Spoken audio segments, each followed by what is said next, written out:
Hi! First video of the year! First video of the, project! How are you doing? You doing good? I'm doing good. Yeah, I'd say that's good. Today begins my 365-day comic challenge. Like, you know how there are 100-day comic challenges and months themed around doing certain specific art challenges every day? Well, I'm so full of hubris that I'm going to try to draw a page of a comic every single day of 2021, with the hopes that, by the end of the year, I'll have a whole story that I could do something with. Like, get published, for instance. I feel like I get too neurotic with projects that take too long.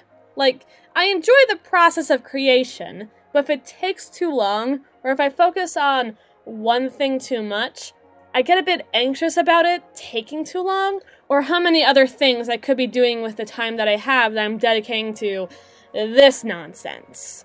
Which is naturally why I picked a project that I'd have to be intensely focused on for this whole process to function properly, and also why I decided to pick a medium that's notorious for being a slow way to make things, outside my other pedantically slow career choice in animation. This isn't even the only comic project I'm working on this year.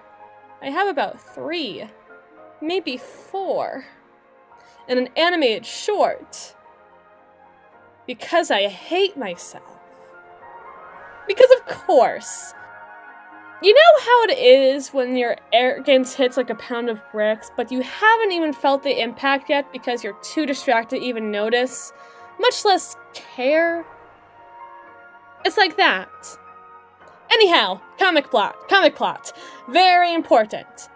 It's called The E at the End of Everything, or the E for short, considering otherwise it sounds like a John Green book. It's basically going to be about this kid named E, who's trying to find their missing brother, only to realize that there's so much about his life that they've never really known about, and they want to learn about the version of him they never really got to experience. And Oswin, an angel that has learned that E is the catalyst that allows a greater evil to be loosed around the world, leading to its inevitable destruction, and is still on the fence about whether or not they have to die for the world to be saved. And then they hunt monsters, and solve mysteries, and kind of become friends, and stuff. Oh my gosh, I was just so worried about not being able to get this speed draw up tonight, which would have thrown off the whole thing, but, I drew my comic, in the wee hours of the morn, and my parents were like, "Get in, loser, it's family errand day," which is the day when my parents decide they're going to drag me and my brother around town to various stores. Which is, fun, but also, do you know how long I had to sit at Bass Pro Shop?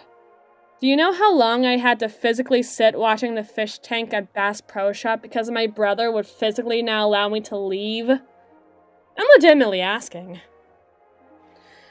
But I might be biased saying this, considering it's 10:41 at the time of writing this, but I think this is going to go well.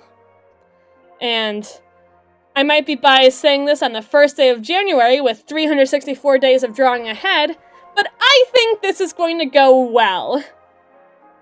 If you're interested in seeing this comic, I'll have links to the comics pages in the description. However, if you're into more esoteric jokes and cats that wear clothes, consider reading my other webcomic, Tomcat Comix, which will also be in the description of this video.